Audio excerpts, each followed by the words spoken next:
Hey, Derrick, guess what? Hit me with it. We just got a promotion with Audible. Audible, fantastic. I love Audible. Do you know what the cool thing about this deal is? What's that? If our listeners go to audibletrial.com/supercinemapod, they get a free trial with Audible. And do you know what they get with that? What do they get with that? Tell me. They get one free audiobook of their choice, and they get 2 free Audible originals, which is special content that Audible makes available free for all its subscribers. Are you kidding me? That deal is so good, I may go myself and sign them. Do you think they let you keep the books after you're done? No, you're not going to tell me they let you keep the books after you're done. Yes. In fact, you can go sign up for a trial, and you can cancel before the trial ends, and you get to keep the books you've already downloaded. Well, I don't see how you can beat that with a stick. Exactly, yeah. And you can, lots of great books, especially for fans of this show. You can listen to Super Gods by Grant Morrison, which is all about like how the superhero comics have changed and evolved over time. Or you can check out Marvel Comics, The Untold Story, which is a terrific book. I have that both in hardcover, and I listen to that on Audible myself in my car while traveling back and forth. And there's also another similar book that's called Slugfest, which is about like the wars between Marvel and DC Comics. Oh, okay. So that's another one you got to check out too. So yeah, head on over to audibletrial.com/supercinemapod and start your free trial right now. You get 1 free audiobook and 2 free Audible originals, and you can keep them even if you cancel before it's over.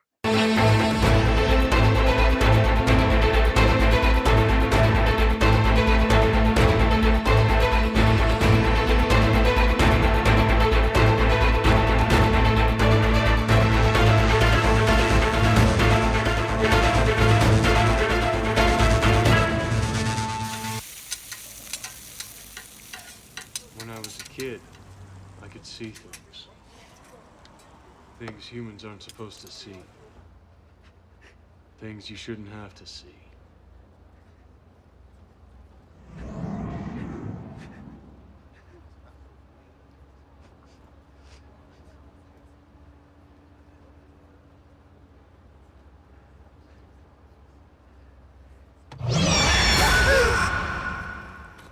My parents were normal. They did what most parents would do. They made it worse. You think you're crazy long enough, you find a way out. You try to kill yourself. I didn't try anything. Officially, I was dead for 2 minutes. But when you cross over, time stops. Take it from me, 2 minutes in hell is a lifetime. When I came back, I knew all the things I could see were real. Heaven and hell are right here, behind every wall, every window. The world behind the world, and we're smack in the middle. Angels and demons can't cross over onto our plane. So instead, we get what I call half-breeds. The influence peddlers. They can only whisper in our ears, but a single word could give you courage or turn your favorite pleasure into your worst nightmare. Those with the demon's touch, like those part angel, living alongside us. They call it the balance. I call it hypocritical bullshit. So when a half-breed breaks the rules, I deport their sorry ass straight back to hell. I don't get them all, but I've been hoping to get enough to ensure my retirement. I don't understand. I'm a suicide, Angela. When I die, the rules say I've got just one place to go. You're trying to buy your way into heaven. What would you do if you were sentenced to a prison where half the inmates were put there by you? I guess God has a plan for all of us. God's a kid with an ant farm, lady. He's not planning anything. Welcome to the Superhero Cinephiles podcast. I am half of your host, Perry Constantine. And as always, I am the other half, Derrick Ferguson. How you doing today, Derrick? I'm doing quite well. Thank you very much. How are you doing, sir? I'm doing okay, but you know what? 2020, man, it just keeps kicking our asses because since the last time we spoke, Ruth Bader Ginsburg died now, the notorious RBG. Oh, yeah. You know what? And I've said this in a couple of Facebook groups that, and it has to be said. I'm sorry, may God forgive me, but you know what? The wrong people are dying this year. Oh, hell yeah. Definitely. I'm sorry. I'm at that point that's how I feel. The wrong people are dying, quite frankly. Yeah. And it was buttressed with some other good news because we got the WandaVision trailer for which is coming in December, it looks like. And you know what? I can't fit, you know what? Again, and we've had this conversation before, and we've had this conversation in private and on here about comic book fans. This is something that comic book fans, you figure that they would get behind and say, oh, shit, good. Oh, I read a lot of complaining online from people about it. I could not understand it because I saw the thing and I was blown away. Too? Yeah, first I saw the trailer and I was blown away by what I was watching. And then I go online and I'm thinking like, oh, everybody's going to be loving this. And then there are people complaining about it. I'm like, I don't get, what do you guys want? Exactly. Which is why I've said before, and I keep on saying it, you can't give the fans what they want because the fans don't know what, and the fans will always just, well, you got to make it for the fans. You got to make it for the fans. Well, we're the ones that, but you have no idea what you want. Yeah, and I saw this because this was the discussion on the because you made a post sharing I think it was Jerry Conway's comments. Oh yeah, which is something I've been saying for a while, right? He was saying that you know what, you should have like different lines, have like a line that's for kids, have like a line for adults that's like more prestigious, and just do it in graphic novels. Stop trying to recapture the magic of like the 1960s, which makes a lot of sense. And I've been arguing for something like that for a long time, right? Which you have, and I fully agree with you. I think that the day of the single issue comic book is just about over. Right. And it's like you and I have talked about this before too. Like there are lots of, particularly with DC Comics, there's a lot of really like some of the best DC stories are not tied to any continuity. Yeah, exactly. I mean, you've got All-Star Superman, The Dark Knight Returns, all this stuff that doesn't have any connection to continuity, and they're amazing. So you don't need to have the continuity crutch as much as you used to. You could just do these standalone things that come out, or like even more modern examples like the Batman and Spider-Man video games, right? Those are not. Right. Those have continuity elements in it, right? They reference things that have happened in the comics, but you can't slot them into one part of like DC or Marvel continuity. And it works fine. I mean, I just think that at this point, if you have a creative team that comes along, let's say like you and I go to DC and say, okay, well, we got a great idea for a John Constantine, graphic novel. And they should say, okay, well, go ahead and do it. Just go ahead and do what you want. Or we could say to them, well, you know what? Maybe we like to do like a 12-issue limited series. And they say, you know what? Fine, go ahead and do it. There was a long time ago. I remember Marvel had this line of like they had a deal with some book publisher, and they did a whole bunch of novels based on their characters. And there was an X-Men trilogy called Mutant Empire, and it was really good. But it had you couldn't slot it in anywhere in the comic books, but it was a really good story, and it worked fine. Right? Yeah. I mean, they should just just let creators come on and just do whatever story that they want to tell, because especially with DC, because I think that as we've seen, this thing with just rebooting the DC universe every 5 years, it's simply not working. And all it's just doing is just confusing a lot of people. The DC continuity, frankly, I have been able to make heads and tails of it since Hyper Time, and that's been like 20 years ago? Oh, probably like 30 years now. Yeah, Hyper Time. Yeah, I have been able to make sense of it since then. And I mean, like every 5 years, oh, well, the new 52, and now it's this. Now it's, I'm sorry, but I don't know. It's just not working for me, and there is nothing that Marvel and DC is doing to induce me to pick up any of their new books. Or if I do pick them up, I'll do something like I'll do it on the cheap and I'll get it, and I'll get like the digital version. Uh-huh. Yeah, this way I don't feel so much like a sucker for paying the money. You know. Well, I mean, I don't saw like it. it's funny because I saw people saying like, oh, well, you know, they should. They're trying too hard. They're changing too much, or they're trying too hard. And you know, we've talked about this before. If you give the fans what they say they want, it's never going to be what they want. Of course not. Because we've seen this happen when Marvel and DC, they're doing nostalgia stuff, right? They're trying to recapture. They're trying to give, you know, the old time fans what they think they want. Then all of a sudden it becomes, oh, why are you doing all this? You know, why are you just doing the nostalgia thing? Give us something new. Give us something new. So, you know, they change things up, right? Marvel does the they have Sam Wilson becoming Captain America. Jane Foster becomes Thor. You get new characters like, you know, Ms. Marvel introduced, and then all of a sudden it's like, oh, why are you changing everything? Why are you changing everything? Go back to what things everybody knows. And not to mention, you have the racists and the misogynists. Mm-hmm. They come out of the woodwork because they hate black characters and they hate female characters. Yeah. You know, so now they start this whole movement like, oh well, they hate this woke culture that is taking over comics, you know, the social justice warriors, everything like that. They just, you know what? They just hate just to be hated. Period. They don't even know themselves why they hate it. They just hate it. You know what? I hate. Can we just put a moratorium on the word woke?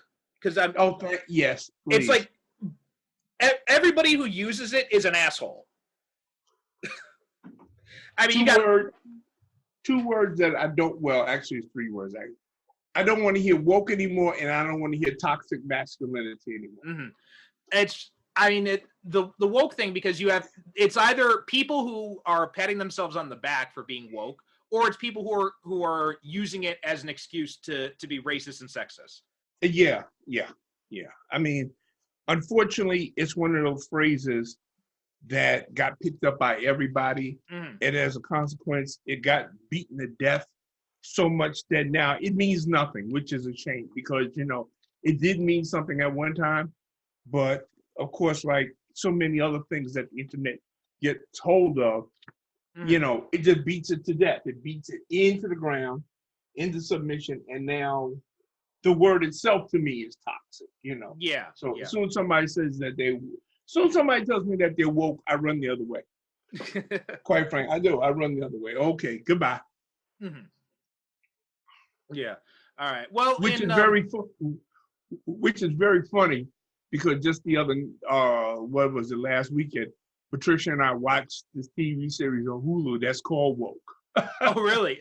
Oh, I think I've seen that on the previews, like when they show you what's new or something.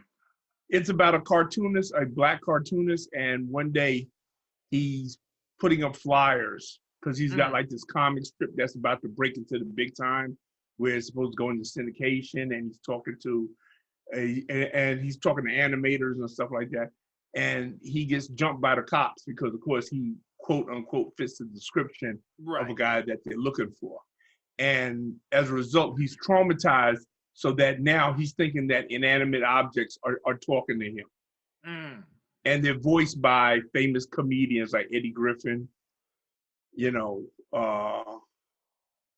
Who is it? Keith David. He does a voice. J.B. Smoove does the voice of the pen that he draws with. So yeah. I mean, I wasn't bowled over by it, but it's interesting. And for anybody out there who has Hulu, if you've been wondering about it, yeah, I would suggest that, you know, you sit down and check it out. Give it the first 3 episodes. Do what I do, because I give any new show I watch 3 episodes, and if it hasn't grabbed you by then, go ahead and watch something else. Go watch Ratchet. Okay, yeah, I'll give it a try. Oh, here's something interesting. I just saw this pop up on Twitter. Looks like so Black Adam, the movie that's starring Dwayne Johnson, they're gonna have some Justice Society characters in it, and it looks like at the Fandom they confirmed that Hawkman, Atom Smasher, Dr. Fate, and Cyclone will be in the movie. And they just cast Hawkman, and it's going to be Aldous Hodge from Straight Outta Compton and Leverage is going to be playing Yeah. Hawkman. Yeah. Which I think makes a lot of sense because, you know, you're talking about this guy from ancient Egypt. It makes sense that he'd be a black guy.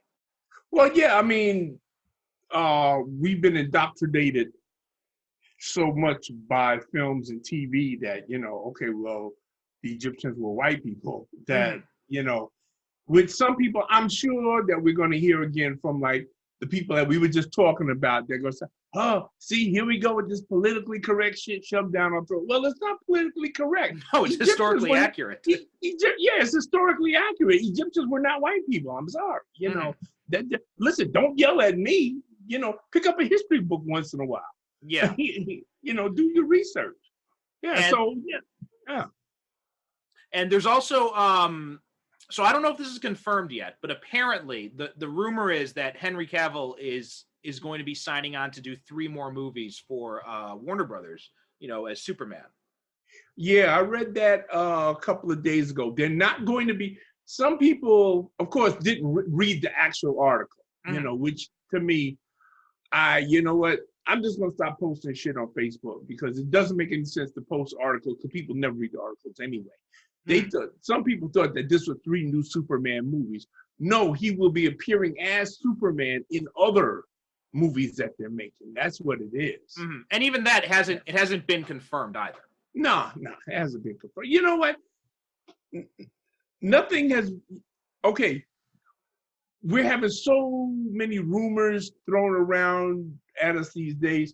What people have to do, here's what I do. I hate, anytime I read an article, I have a list of like 3 to 5 websites that I trust implicitly, and I go and I verify it with them. Yeah. You know, that's the only way to do it because there's so much that gets thrown out. Like this thing with John Cena, you know, playing the Peacemaker. Oh, yeah, I saw that as well. Said, now, okay, and again, how come the fans aren't going crazy screaming about spoilers? Because apparently if he's going to have a TV, well, maybe not. Maybe they might because it could be, it could be like a prequel thing. It could be before, but I don't think so. I don't get the impression anyway. So yeah, so I saw that they're going to have, you know, they're giving him a TV series, a very obscure character, I might add. Yeah. Like, wasn't he one of those characters that DC acquired? Like one of the Charlton characters? He was I remember as a kid reading Charlton comics with the Peacemaker in it. Yeah. Okay. Yeah. Yeah, the Peacemaker, the Question. You know, because as you know, but some folks out there might not know, the characters from the Watchmen were originally, they were the Charlton characters. Right. Yeah. Like Dr. Manhattan was Captain Atom. Yeah. Yeah. So all of those characters. Yeah, the Peacemaker was a guy that he loved peace so much he was willing to kill for it. So right. He was the comedian analog, wasn't he? Yeah. That's what I thought. But yeah, so that's cool. We're gonna see live action Hawkman and Black Hawkman for a change, and then I love Hawkman. Hawkman is that's one of my favorite DC characters. You know, he's one of those characters because he was at a time when I started getting into comics, that was kind of the time when DC kind of put a moratorium on using him because he had gotten so confusing by that point. So I had never, like, because at that point, because in the post-crisis, I believe that's when they made him Qatar Hol from, like, he was an alien from Thanagar, and they did away with the Carter Hall stuff, and then that had gotten really confusing, and so the DC had said, you know, we're not using him, which is why, because Grant Morrison, and when he was doing JLA, he wanted to use Hawkman.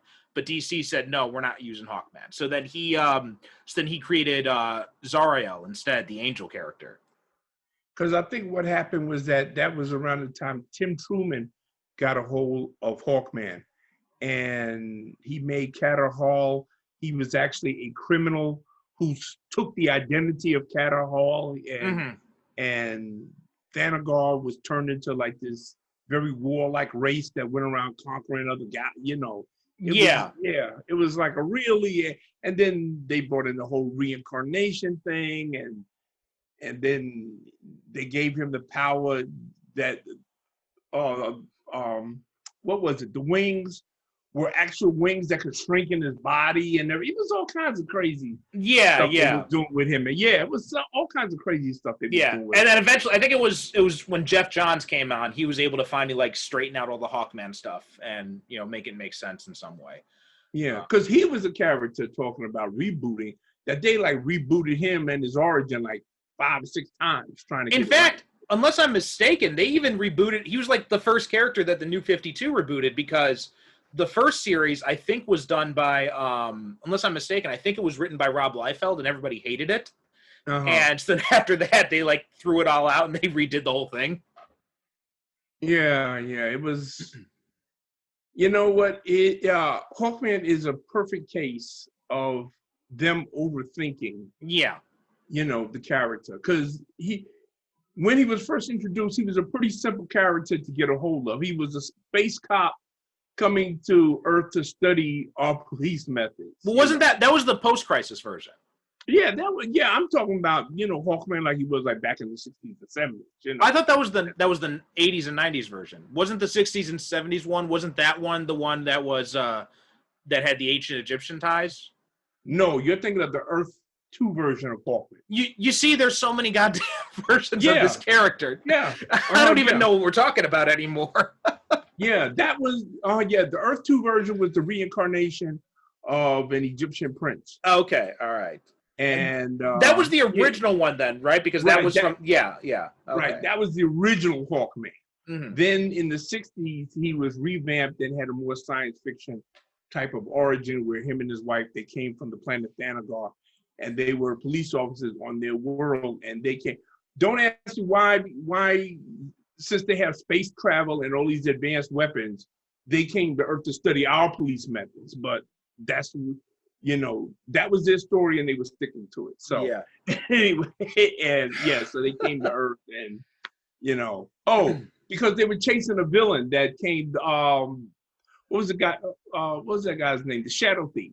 I think it was the Shadow Thief. Right. Yeah. Right. That came from their world. So it was a whole So that's what it was. But the Egyptian guy you're thinking of is the original Hawkman.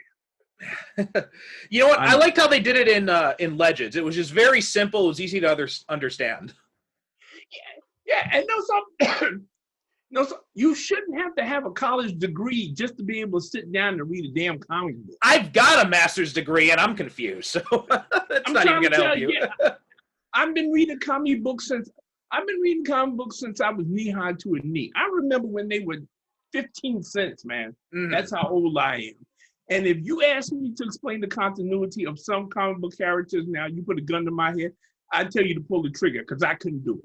No, I mean, I could, if you asked me to explain the Summers family tree from the X-Men, I could do it. But your mind will have cracked in the process. Yeah. I mean, we'd have to send out for lunch. Yeah. And dinner. That scene from It's Always Sunny in Philadelphia, the conspiracy scene where he's got all the links between the different photos and everything. Yeah. That's what it would look like if I tried to explain the Summers family tree. Exactly. And I mean, you'd have notebooks. You had to be taking notes and everything. You know what? It's too complicated. They used to have a saying, I believe it was back in the 70s. I forget who said it. It might have been Roy Thomas or Marv Wolford or somebody, but it was a saying that assume that every reader that picks up a comic, that's the first comic book they're picking up. Yeah, that was Stan Lee's mantra. Okay, Stan Lee. Well, of course, the master. But assume that every comic book, that's going to be the first comic book somebody ever picks up, and write accordingly. Yeah. All right. Okay. So, I mean, with all that being said, obviously, WandaVision looking amazing. Don't think there's a whole lot of other news other than, The Mandalorian's getting season 2 is coming soon as well. I think it's coming like next month. I just read today, Nick Fury's getting a Disney Plus series. Oh, no shit. That's awesome. Yeah. Do you know if it's going to be? Did they say if it's going to be Sam Jackson or if it's going to be a younger version? Sam Jackson. Okay, yeah, cool. Sam Jackson. Yeah. That'd be awesome. Well, yeah. Yeah, well, I do recall something reading that it was in his contract that he was supposed to get a Nick Fury movie, I thought, or maybe I read it wrong, but apparently they're going to go for the TV series. Well, I remember because Iron Man, when he did the cameo in Iron Man, like he didn't have a contract or anything. He just came in for the day to do that one cameo. And then after that, they gave him it was like an unprecedented 9-picture deal or something.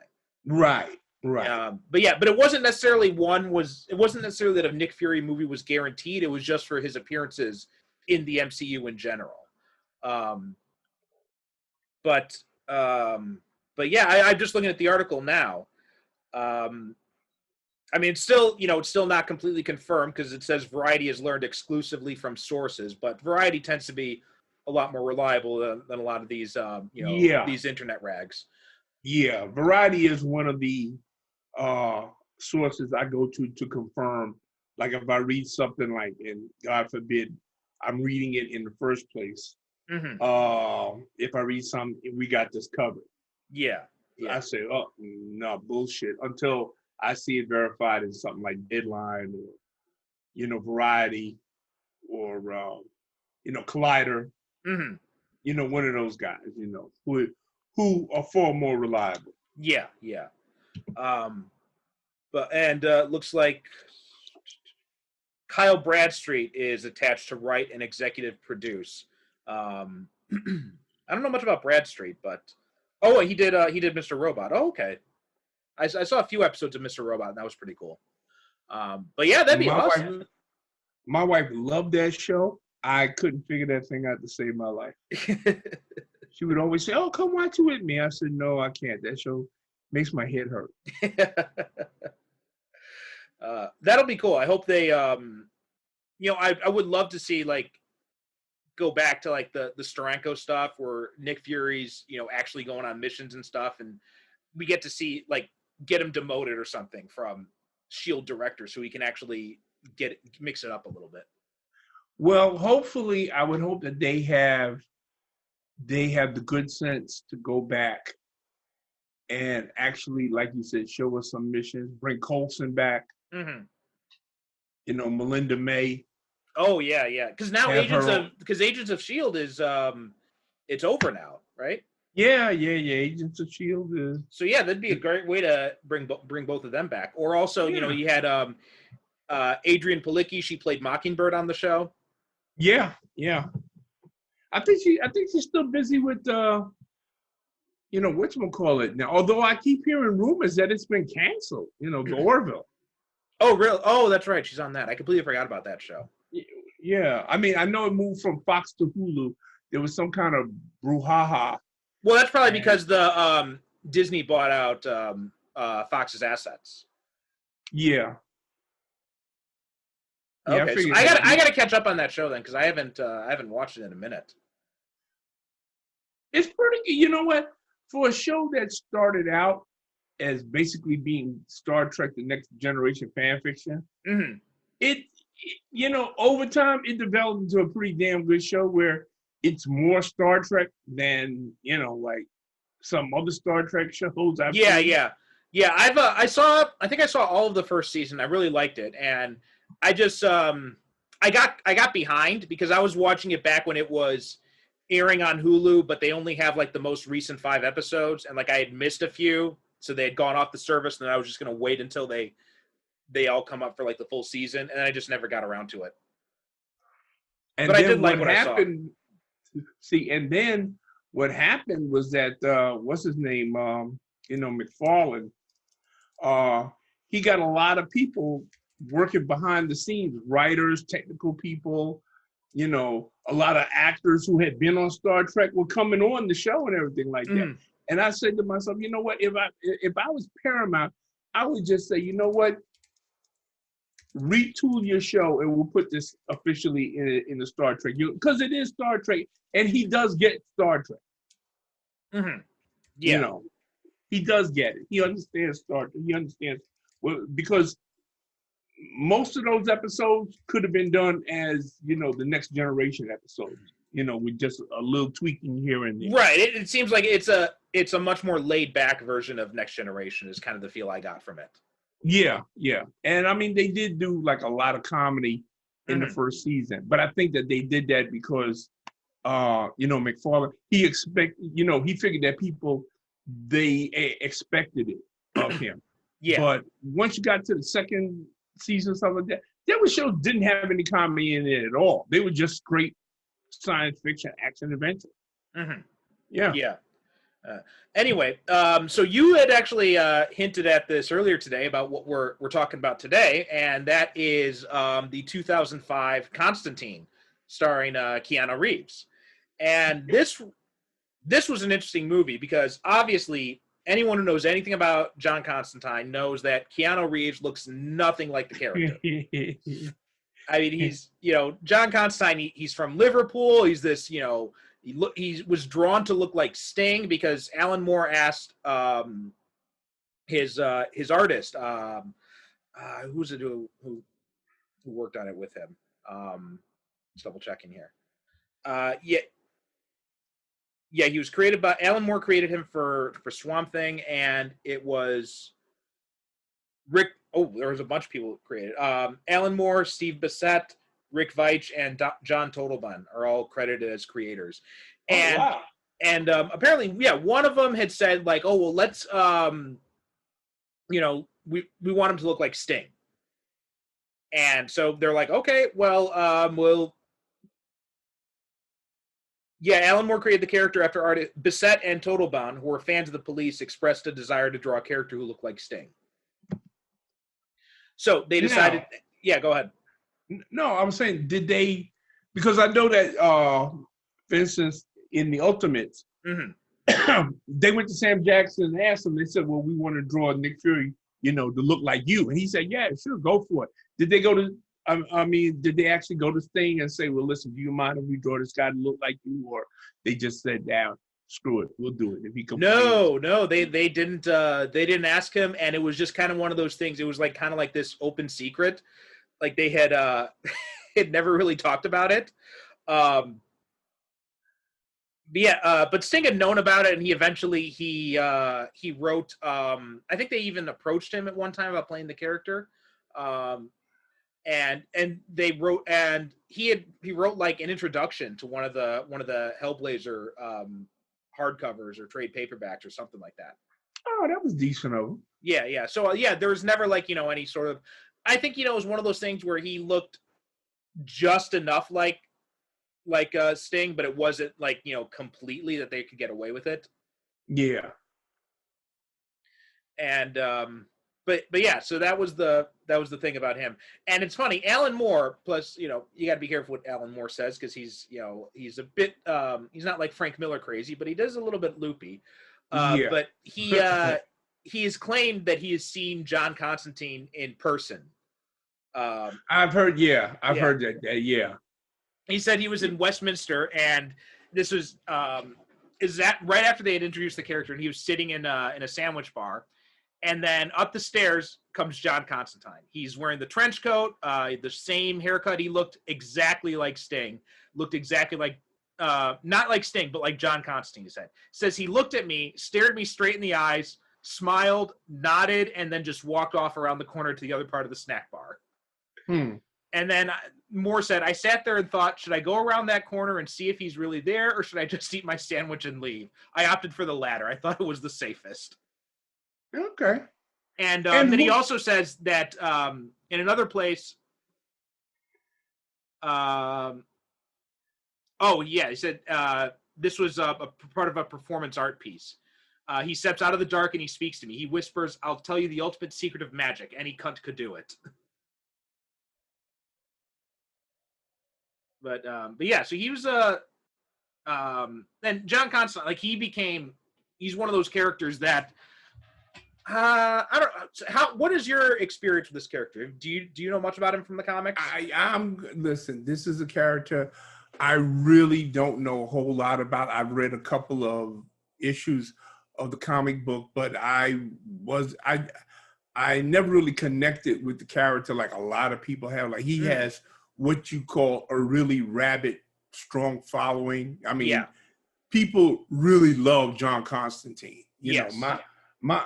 I know him mainly through this movie and the short-lived TV series that they had on NBC. Mm-hmm. And that actor went on to appear in Arrow. What's his name? Because this is the guy that everybody pretty much says, yeah, he's John Constantine. Yeah, it's just double checking because I've gotten his name wrong several times. So I just want to double check. Matt Ryan, that's who plays Matt Ryan. Oh, right, yeah, because he's even done the voice in a couple of animated. Yeah, he's done movie, it on. Let's see. Yeah, he was. No, he was in Justice League Dark. He was in Constantine, City of Demons, and he also did it in Justice League Dark, Apocalypse War. And Matt Ryan came back as the voice in all those. And of course, there is the persistent rumor that there is supposed to be a new Constantine TV series on, the DC part of HBO Max. Well, also there's that, and there's also apparently J.J. Abrams and Bad Robot are planning to do a Constantine movie as well, which might possibly be a sequel to the Keanu Reeves one. Yeah, so I mean, he is a very popular character. Like I said, people who really love John Constantine, they really love him. My only knowledge of him is like I said, mostly through the TV series and this movie, and I guess that's why it didn't bother, because I have friends of mine who love John, and they hated this movie. I mean, I have a friend of mine, he wouldn't even look at this movie for at least about 5-6 years. And then finally he saw it. So I guess since I don't have that type of relationship with the character, that's how come I watched it and I took it for what it was. Supernatural action adventure movie. Yeah, see, I've come around on this movie because because I was a fan of the character from the comics. When I was in college, that's when I started getting into the Hellblazer comics, and I was reading all the different trades, like the Jamie Delano stuff, the Garth Ennis stuff, which is like the gold standard. That was the famous Dangerous Habits storyline, which a lot of this the whole cancer subplot that comes from Dangerous Habits, where Constantine is dying because he smokes so many damn cigarettes all the time. Right. So there's a point in this movie where it said he smokes 30 cigarettes a day. Yeah. You're going to die because you smoked 30 cigarettes a day since you were 15.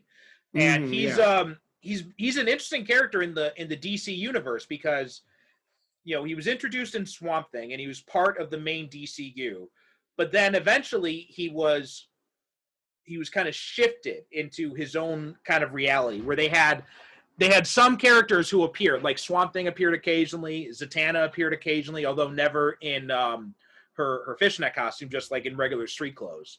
And whenever characters would appear in the Hellblazer comics, they would just be in like, it's kind of like what they did with Green Arrow when Mike Rowe was doing it. Whenever they had like Hal Jordan in it, like he never appeared as Green Lantern, he always just appeared as Hal. Right, yeah. Yeah, it was that kind of thing because they're trying to keep it very grounded. And another interesting thing is that unlike most of the characters, is John Constantine aged in real time in the comics. Oh, okay. See, I did not know that. Okay. Yeah. So like he actually like there was a time when he had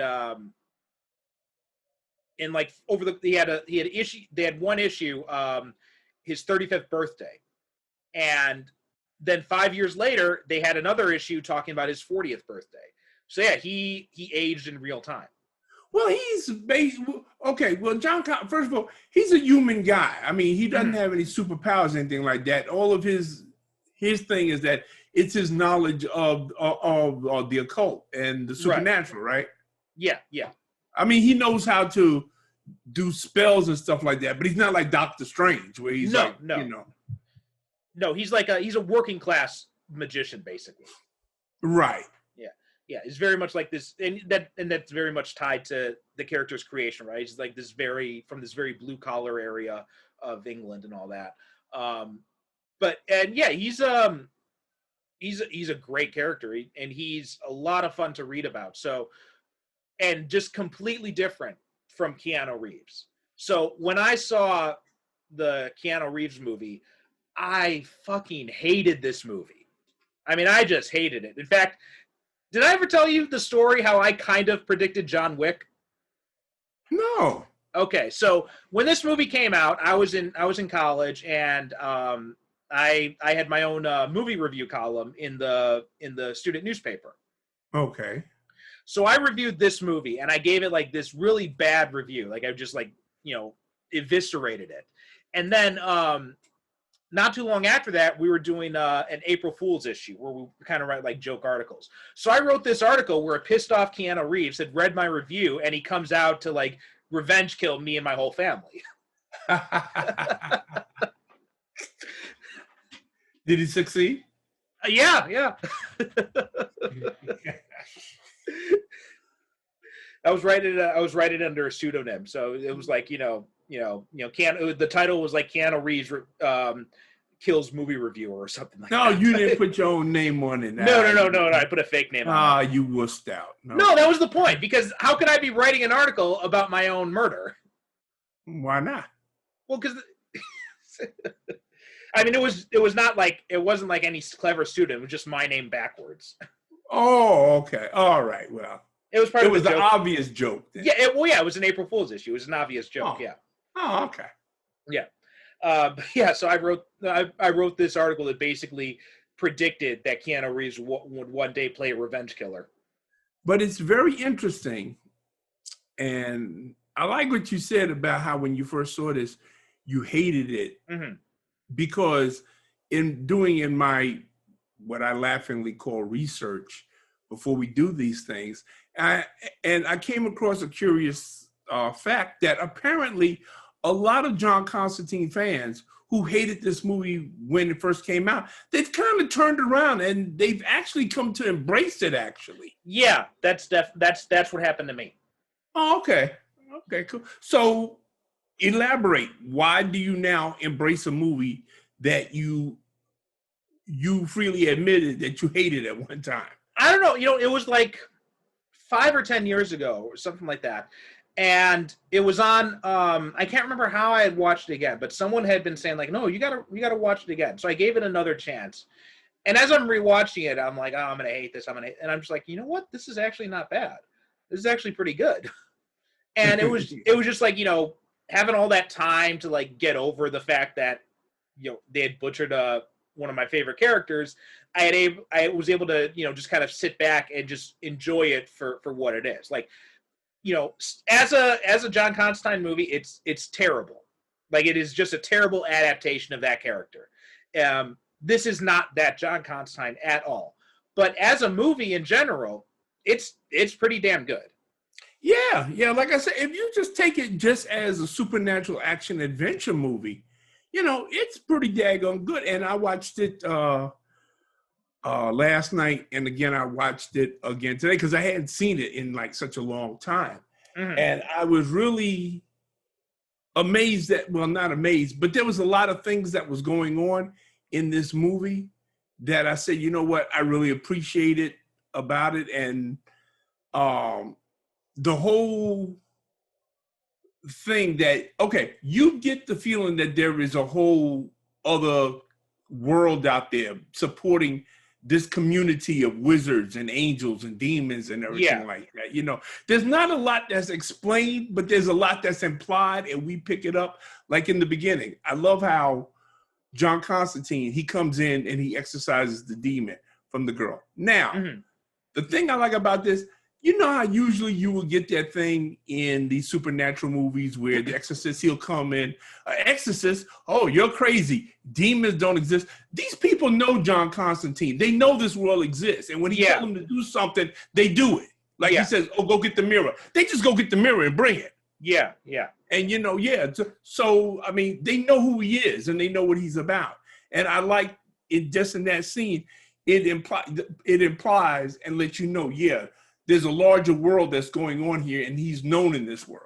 Yeah, a lot of what happens in this movie, like the way they depict the world, a lot of this was, used as influence for me when I was creating my Luther Cross character and the whole world he inhabits.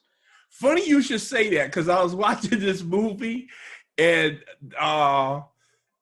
there was a character played by Jimon Hanzu. Yeah, Papa Midnight. Midnight, and I was wondering, did Perry get? Nah, he didn't. Nah. Yeah, but that whole thing where the nightclub idea that was kind of inspired by Papa Midnight. But I could definitely, in watching this movie, I could definitely see the influence. Yeah, on your own character. Yeah, there's a definite influence, and you know what? This movie could have also been a lot worse because, in 2001, Tarsem Singh was attached to direct, and do you know who was attached to play Nicholas? I just gave it away. Nicolas Cage was attached to play John Constantine in that version. Oh, Nicolas Cage is attached to play everybody. But Singh ended up dropping out. He said, I could not have made that movie with Cage. And then after that, Cage dropped out, and then Keanu Reeves came involved, and then Francis Lawrence became involved as the director. And now, apparently, the script for this movie, the screenwriter had originally written it with John Constantine being British, like in the comics, but nobody was interested. So then he just changed him to American, and then suddenly everybody was interested in the movie. Oh, very interesting. Yeah. But yeah, and it's like there's still some issues I have with it, even watching it, now years later and coming around to it. I still think one of the biggest failings of the movie is the reasoning for why Constantine is going to hell, because it never sits right because they're building up to this whole thing about how she says you're going to hell because of the life you've lived, and you get the feeling he's going to hell because he's a bastard, which is how it was in the comic books, right? He's reckless. A lot of his friends have been killed by his actions. One of the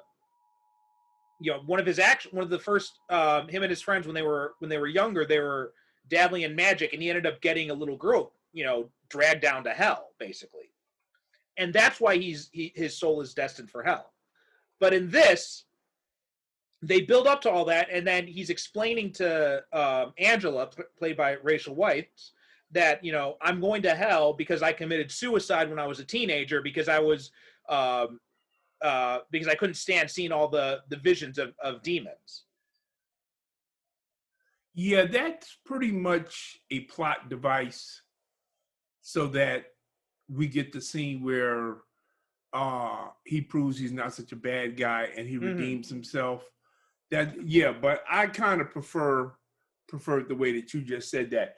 He's just a bit of a bastard. Yeah. And that's why he's going to hell instead of the whole, well, I've got cancer and, and I committed suicide and,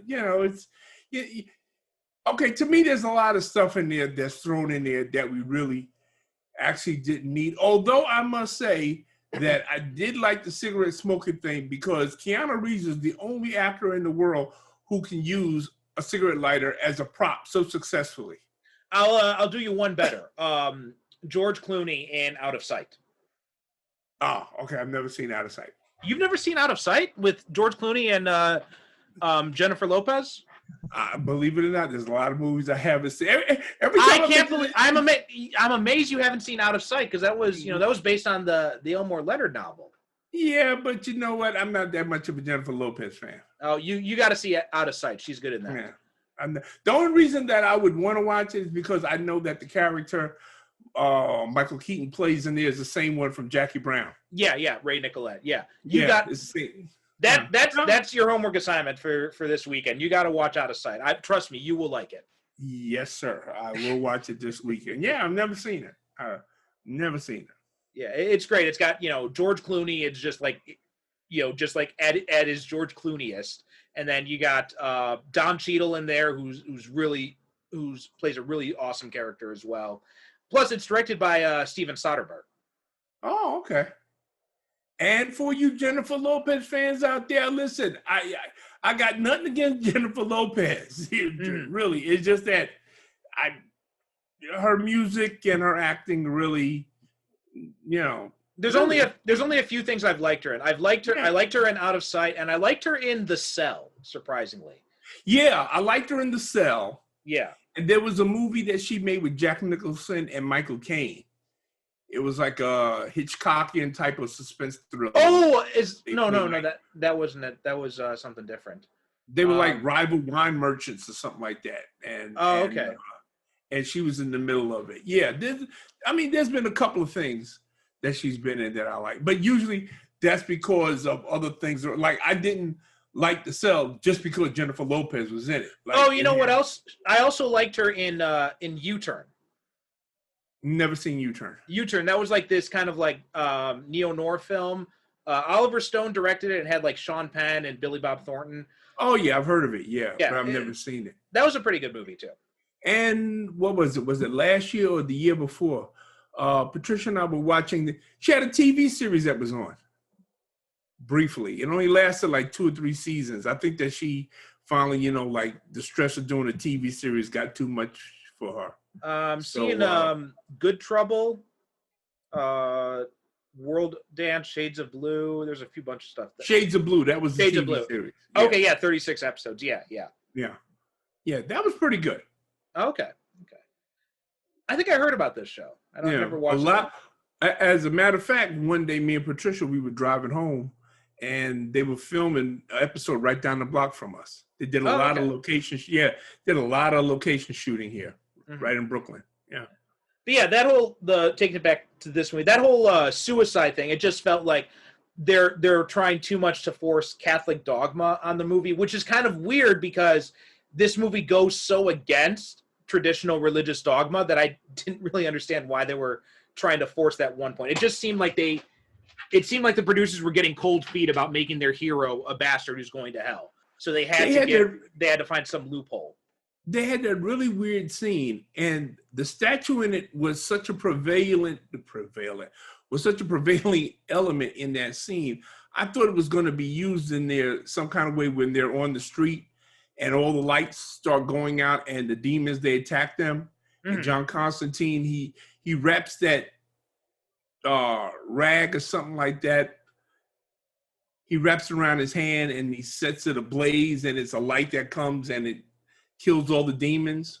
Yeah, that was apparently a piece of the Shroud of Moses or something. Yeah, but they're standing in front of this religious store and there's a statue of a saint or something like that. But that statue is such a prominent part of that scene.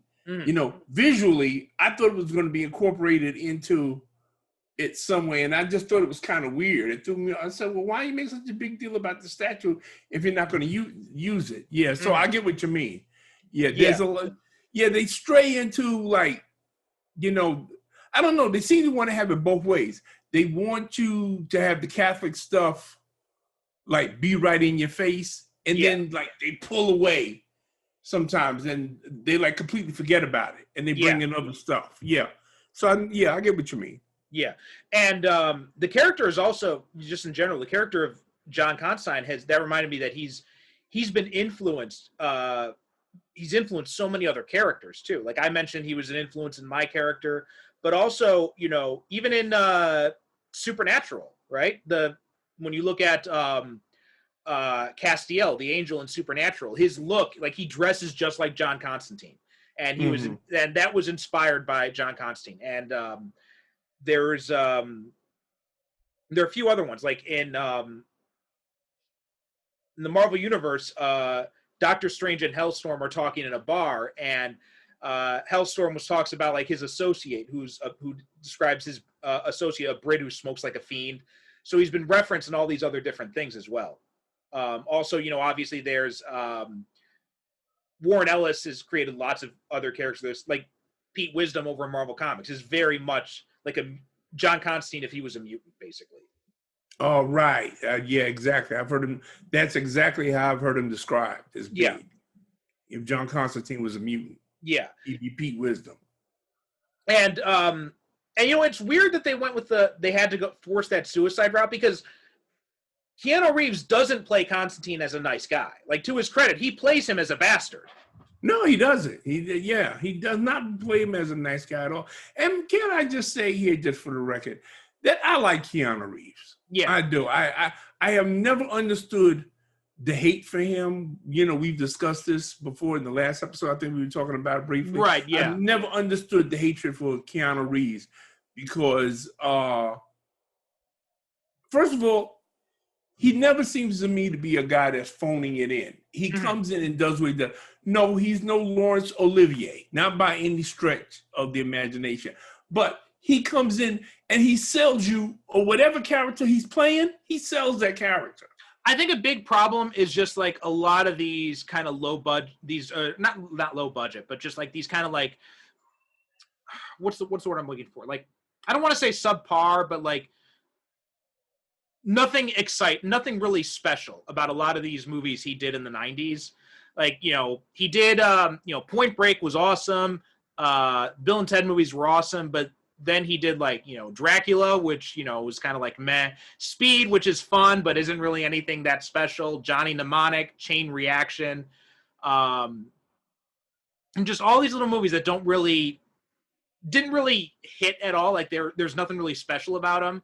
I mean, Devil's Advocate is another movie that's become kind of a cult classic, but back at the time, nobody really liked it. And then he did The Matrix, but like The Matrix, even he doesn't really stand out in The Matrix. Like, nobody watches the movie thinking like, oh, Keanu Reeves is awesome in this. They're watching it more like, oh, the ideas are awesome, or Lawrence Fishburne is awesome. But listen, let's face it. In the roles of Trinity and Neo, you could have had anybody playing those roles, really. Yeah. You really could have. It really didn't matter who was playing those roles. And, I've seen The Matrix, and people always say, oh, well, how can you not like The Matrix? The Matrix is fantastic. I said, well, apparently you have not watched any Hong Kong movies, because The Matrix did not do anything that Hong Kong action movies hadn't been doing for 15, 20 years before it came out. I mean, there's not a single original thing in The Matrix. No. If you've been reading enough science fiction and comic books and going to movies, yeah, the Wachowski. There's more originality in Speed Racer, which I tell everybody that's the Wachowski movie you ought to go. You ought to see. Speed Racer. There's more originality in that one movie than there is in all three Matrix movies. But absolutely. I digress. Yeah. I always tell people, you know what, if you read the first 3 volumes of The Invisibles, you've read The Matrix. Right. Yeah. Like yeah. It's exactly. And in fact, Grant Morrison even criticized the Wachowskis when the sequels came out. He said, you know what, they should have just waited and kept ripping me off. Didn't he sue them at one time? Didn't he take some kind of legal action? There was I don't know if he brought any. I don't know if he brought any legal action. I'm trying to find. I don't know if he actually he was pissed about it. I remember him being pissed about it and him talking about it in interviews. And then later he kind of came around and he kind of made peace with the movie, but I don't think he had ever actually brought a lawsuit against it. I mean, like, even now today, if I watch The Matrix, usually like I'll zone out until like one of the action sequences come on, and then I'll pay attention. Like, I think it's in the second one, they have that extended chase fight sequence that's on the train. Oh, I love that. I mean, listen, the movie's got some great action sequences, but as far as the story, I mean, forget about the acting. Yeah. But it's got great action sequences, and I was really surprised that, well, not really, given the recent popularity of Keanu in the John Wick movies, that, apparently they're making a Matrix 4. Yeah. But no, I just tried to look up. I couldn't find anything about Morrison actually bringing a lawsuit against The Matrix. Okay. Probably because he was working at DC at the time, so. Yeah. But now he's apparently going to be getting, like apparently there's going to be the Invisibles is going to be adapted anyway. So he's finally going to get that done. But yeah, like this was just during that time when Keanu Reeves wasn't really standing out in anything. And I think that's a lot of the problem, is that everyone had kind of developed this idea about him as just being this kind of like, you know, surfer bro, aloof type character all the time. And that's like all he could do. Oh yeah, because he got a lot of feedback. I mean, for Dracula, which a lot of people, which, and see me, I have never subscribed to this thing where people will say, "Oh well, his performance sunk the whole movie." Well, you know what? If one performance can sink an entire movie, then the movie must not be very good. Period.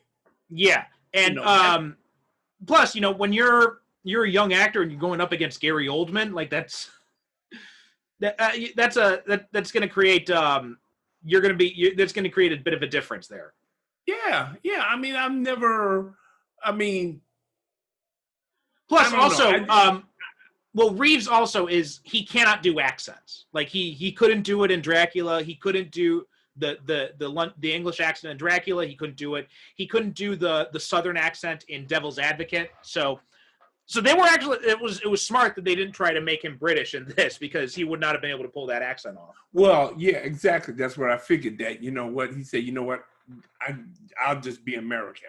I just play myself, and that's it. And yeah, that's a smart thing. If you can't do an accent, then don't do it. It's just that simple. And you know what? I will admit, like, I was also guilty of falling into that perception of Reeves around this time too. And it wasn't until probably A Scanner Darkly, which came out about a year after this, that I started to come out of this. And he also did this action thriller called Street Kings. Did you ever see that? No, it doesn't sound familiar. It was it was directed by David Ayer. It had Reeves, Forrest Whitaker was in it, and Hugh Laurie, Chris Evans, and Common. But yeah, it was like this LA cop movie, and Spike Lee was originally supposed to direct it, but he ended up dropping out or something like that. It got a bad response. It got like 36% on Rotten Tomatoes, but I thought it was an enjoyable action film. Okay, now see, I've never even heard of it, so I'm gonna have to check that one out. I gotta rewatch it because I haven't seen it in like 10 years. I had seen Keanu Reeves in what was it? River's Edge. Bill and Ted, Excellent Adventure, of course. My Own Private Idaho, Dracula, Much Ado About Nothing with Denzel Washington.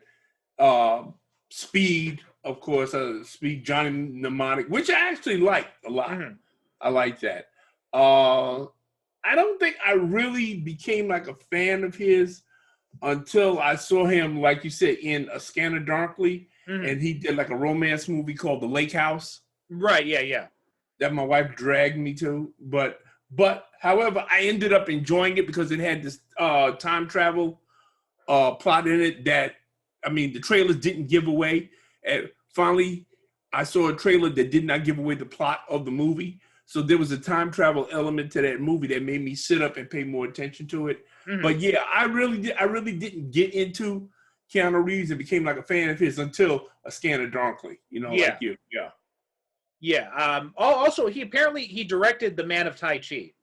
Yeah, I saw that. Yeah, I like that. And then 47 Ronin, which both you and I have agreed that, a lot of people hated that movie. I thought it was pretty good. I like that movie too. And and then with John Wick, that was just when he like kind of broke out and started having this renaissance. And then he started doing these movies where he was kind of embracing like his pop culture aspect, like in the movie Keanu, directed by that was with Key and Peele. Yeah, Key and Peele. And he voices the cat in one scene.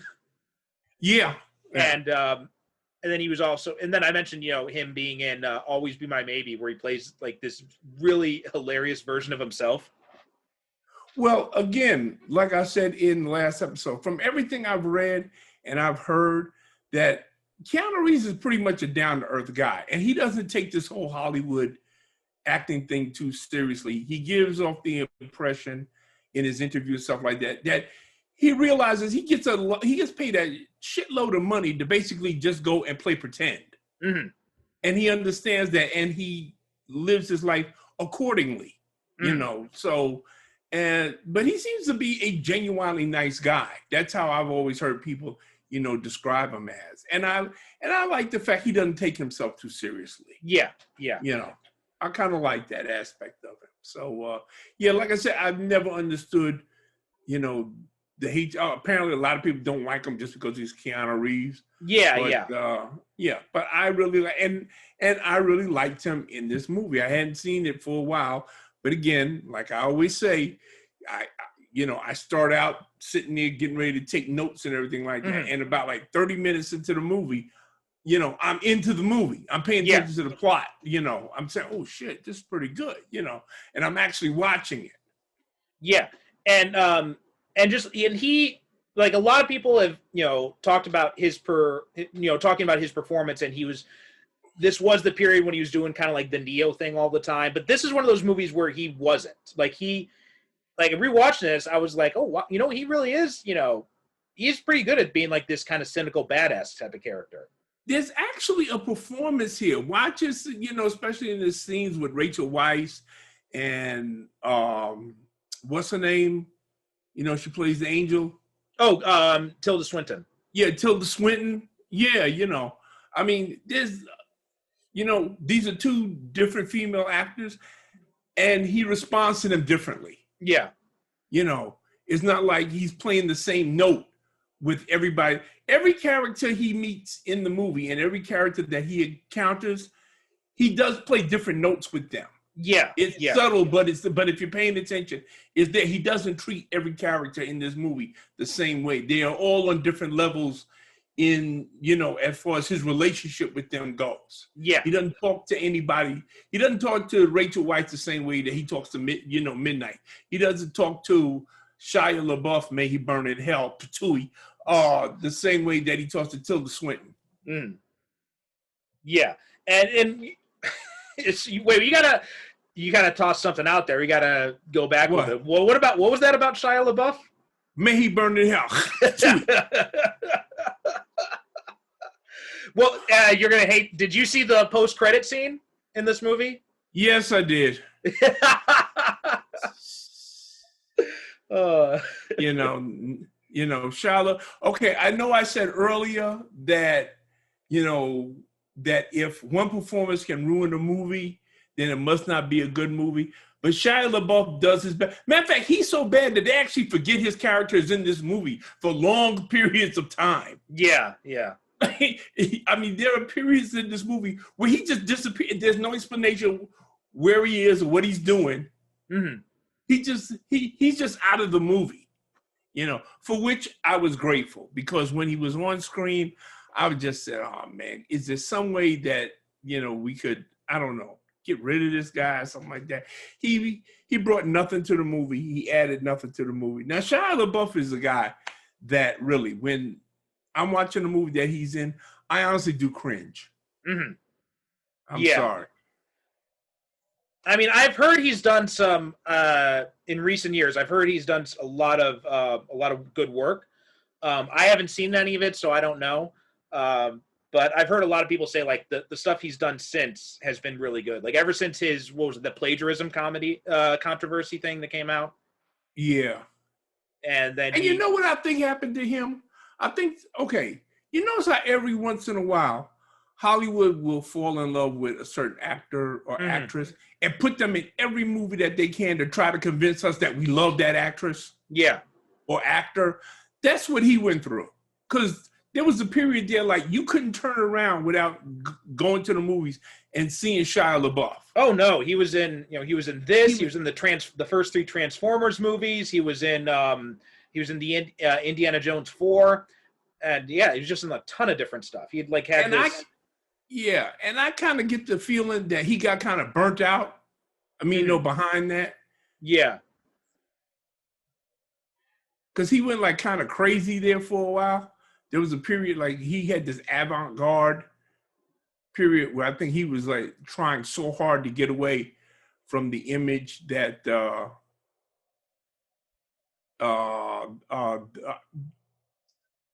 because I don't think that Hollywood knew what to do with him. They tried to present him as the next action star. Which I don't know who thought that. I mean, it's just, you know, to me, he always looked like a kid playing dress up. Yeah. You know, he never looked like, and he looked so out of place in the Indiana Jones movie in a role that actually should have been played by the guy that played Short Round. That's actually who that character should have been. You know, just bringing him out of left field to play Indiana Jones' son was, you know. But again, like I said, that was that period where Hollywood was putting him in everything to try to convince us. Yeah. Oh, you love him. Well, no, we don't. They did that with that blonde actress. What's her name? The Australian one. Is that Naomi Watts? No, the heavyset chick from Australia. Crap! I know who you're talking about. I can't think of her name though. Yeah, but she just went through that period because she was in the movies about the a cappella singers, and she was in a bunch of comedies. Right, Pitch Perfect, right? Yeah, Pitch Perfect. She was in a Pitch Perfect movie. Rebel Wilson. Rebel Wilson. Okay. Yeah. She had a TV series. She had, so she was going through that period where, they were put her in everything, trying to convince us that we love Rebel Wilson. No, we don't love we kind of like Rebel Wilson. She's okay, but we don't love her. And it was also weird when she tried to pull a Vanilla Ice too, where remember when Vanilla Ice tried to convince everybody he grew up in the ghetto and everything like that, and then it turned out he's like from some rich ass white neighborhood, and then the same thing, she had done the same thing. Like she claimed that she had she was raised in like a Sydney ghetto. And all this, and they found out that she was actually raised in like an upper middle class household. Yeah.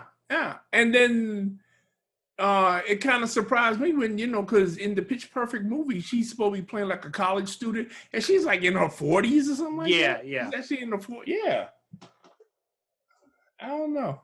I mean, I like her, but I don't love her. I mean, I've never liked her. Like, I've never found her funny or entertaining at all. Like, I do not. That's one of those actors where I do not get it. I just do not get it. Here's the difference between her and, say, Melissa McCarthy. Well, Melissa McCarthy can actually act. Melissa McCarthy can actually act. She's actually funny, and she does not fall back on just being the funny fat girl. Yeah. Which is what Rebel Wilson does. Yeah. Rebel Wilson is just content to be the funny fat girl. And that's all, that's her shtick, and she plays it. And if that works for her, hey, God bless. But, as we can see from her career, that's not doing a whole lot to, get her a whole bunch of movie roles. Whereas, like you said, I've seen Melissa McCarthy actually act her ass off. Did you ever see the movie where she played the writer that was forging all of the letters from the famous people? No. Yeah, that was good. Yeah, that was a good movie. That was good. And Spy. Spy is a great movie. Spy is amazing. Spy is awesome. Man, I love Spy. Yeah. You know what else, too? A lot of people hate this movie, but I thought it was a lot of fun, was The Heat that she did with Sandra Bullock. You know what? Well, listen, I'm not going to say anything against Sandra Bullock either, Matter of fact, I don't care if the movie is not funny. It's got Sandra Bullock in it. I'm down. Yeah. Yeah. And also, she was in Identity Thief with Jason Bateman, which was, was kind of a silly movie, but she got a chance to show, like, some acting chops in that as well. Like, she got, like, a moment or two where she got to show. And also, I like Ghostbusters. I like the Ghostbusters reboot. I like Ghostbusters. There, I said it. Mm-hmm. I don't care what none of y'all say. I don't care what anyone says. That movie was funny. And especially the extended cut, and especially Kate McKinnon. Oh man, Kate McKinnon stole that movie as far as yeah. I mean, I thought Kristen Wiig and Melissa McCarthy were going to be the funniest things in that movie, but no, it was Kate McKinnon and surprisingly Chris Hemsworth. Chris Hemsworth, who showed a definite genius for not just a talent, a genius for comedy. Oh yeah, in this movie. Yeah. Oh man, I was waiting for him to reveal that he was actually Thor. For some reason. I said, son, he's Thor pretending to be immortal and having fun, goofing with people. And I didn't know this, but apparently Melissa McCarthy is going to be playing Ursula in the Little Mermaid live action version. Yeah.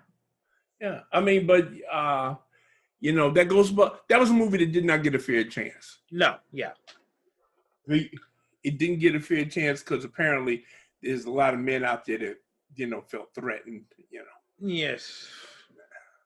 I'm not gonna go into that, folks. I'm trying to remain calm here. Yeah. So let's go.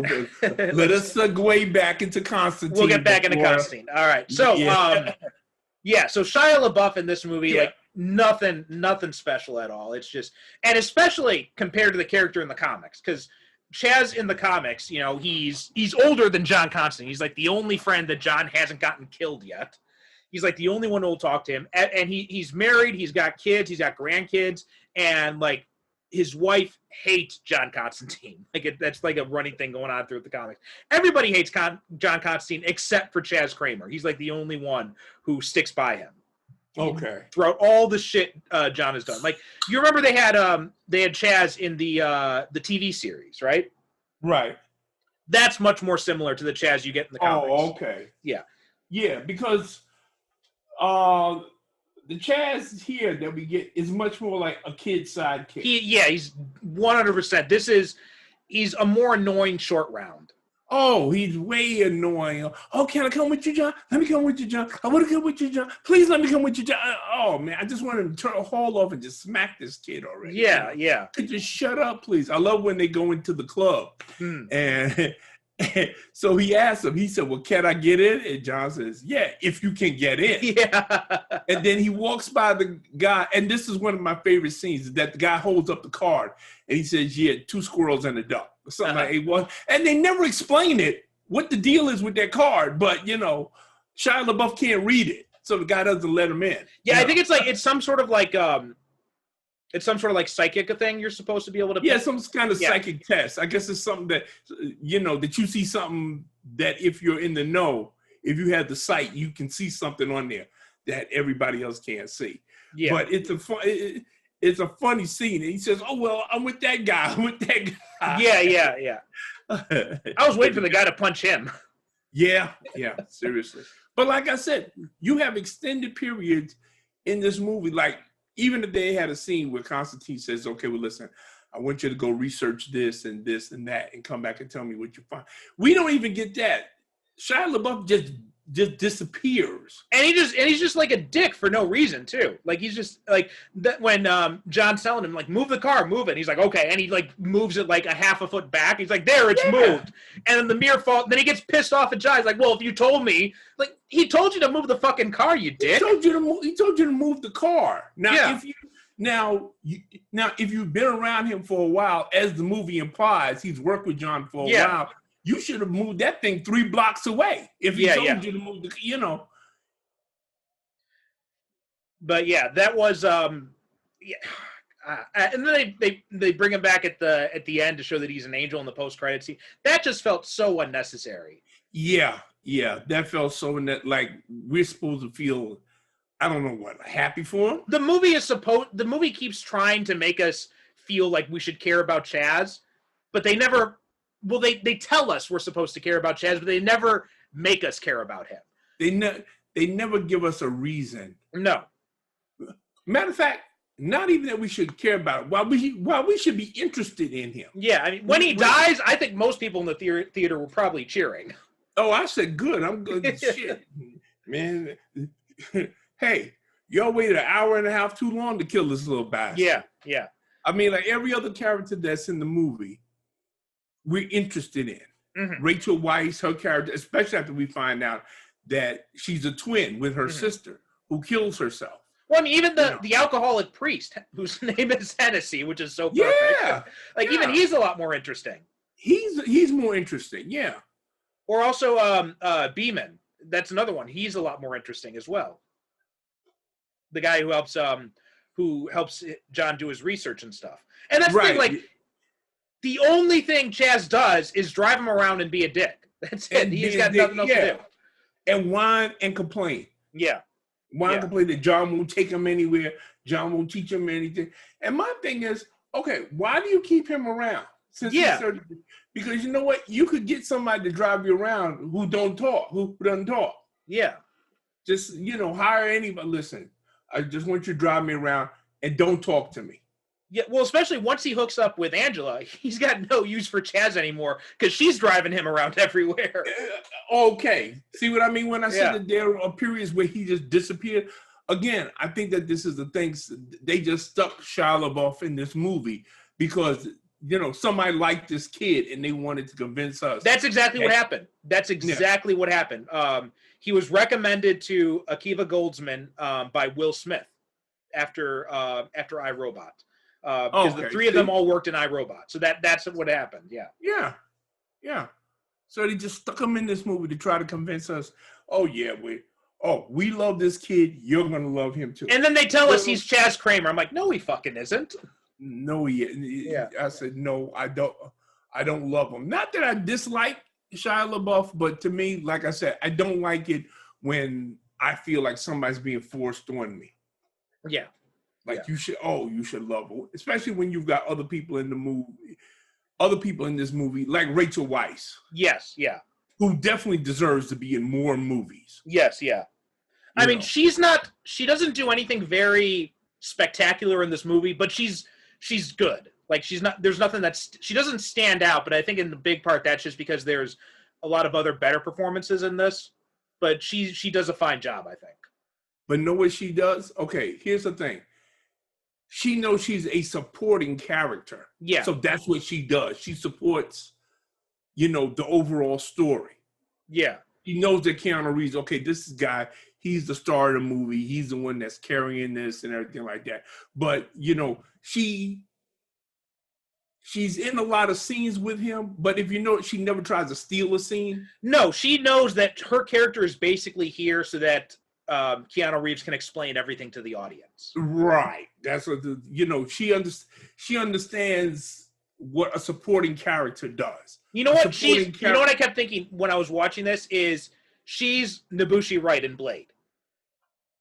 Yeah. Like the exact same type of character. She's there. Exact same type of character. Right. She's there for us to so that the main character's got someone to explain everything to. Right.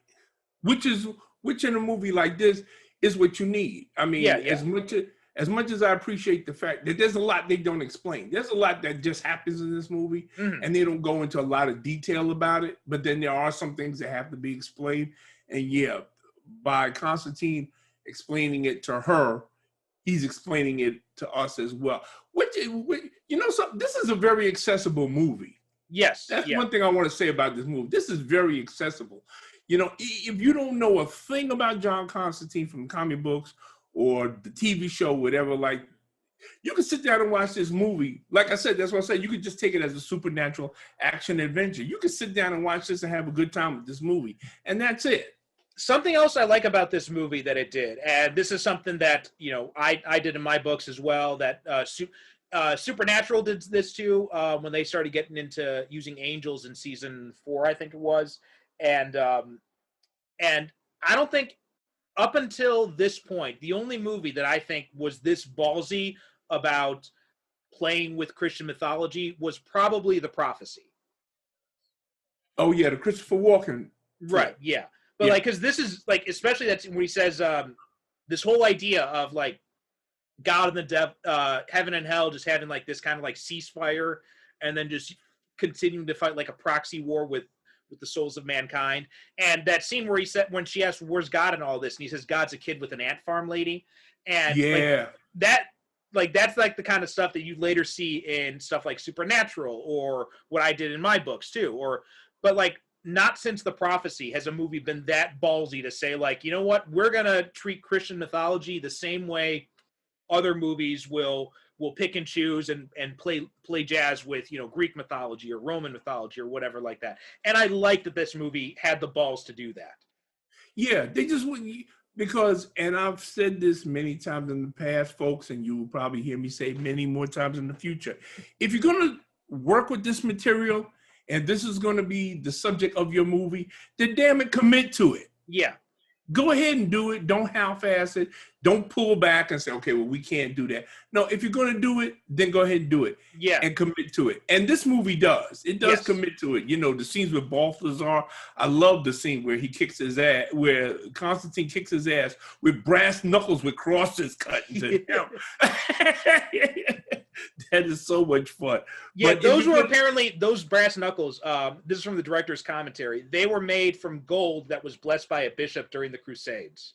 Ooh, man, cool. Yeah, so I like that they have all these little explanations for these different artifacts he uses. But yeah, Right, exactly.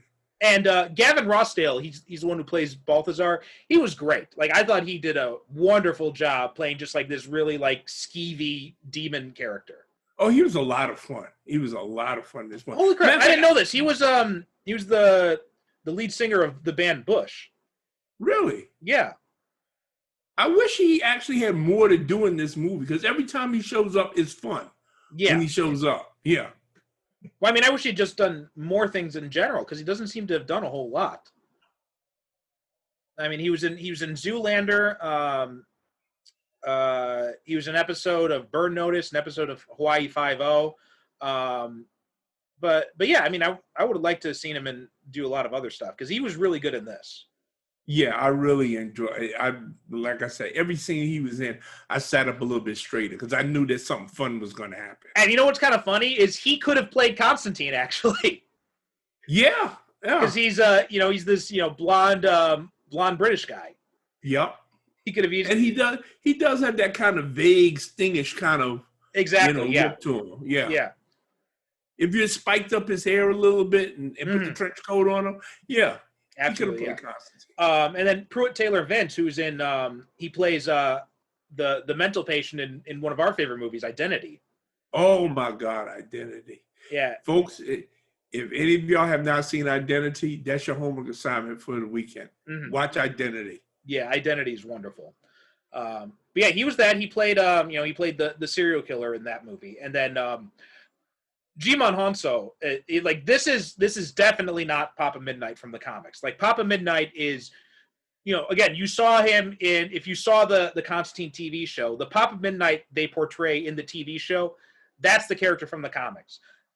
Jimon Honso is not really that character from the comics at all. But this character that's in this movie, he could have his own movie. Oh yeah, he's awesome in this movie. Like, Honso is just he's just so cool. Like that first scene where he's introduced, and he's just like very calmly speaking, and the cigar smoke just kind of wafting out of his mouth. Yeah. Because there is a whole backstory about him that's implied and his place in this world. Yeah. That you get in that little conversation he has with Constantine. There's so much, and he runs that club where it's kind of like a neutral ground for angels and demons to hang out. There's so much that could be done. I'm sitting there saying, damn, if I had this character, what I could do with him. Yeah. Oh. Yeah. No, he does a great job. And there's also an implied history between the two of them, right? Like they do a really good. I think that's one of the problems with this movie is I think this movie would have worked a lot better had it come out like 10 years later. Yeah. Because it's kind of hard to buy Keanu Reeves as this kind of like seasoned veteran in this movie. But if it had come out with Keanu Reeves playing the character now, I think it would have fit a lot better. When he has like a little age on him. Right, exactly. Yeah, like, okay, we couldn't have bought him as John Wick, like 20 years ago. Exactly. No, but we can buy him now. Right. It's John Wick. Yeah. I definitely could see this one. I definitely could see this movie. Again, this is a movie. This is one of these movies that you and I, and we've run into quite a few of these movies in our exploration together, that is a lot better than people gave it credit for when it first came out. Yeah, definitely. Because as far as I can recall, if I can recall, and I don't have the best memory in the world, but nobody liked this movie when it first came out. No, everybody hated it at the time. Like, it's only like in the years since that it's kind of gained like this cult following. And let's see who else. Oh, Tilda Swinton. Like, I like the idea that they cast and it's kind of funny. Like, Tilda Swinton now has played a magical character has played a male magical character from Marvel and a male magical character from DC. Yeah. She's marvelous. You know what? I love Tilda Swinton. And yes, if you're going to get somebody to play an androgynous half angel, who else would you get but Tilda Swinton? Yeah.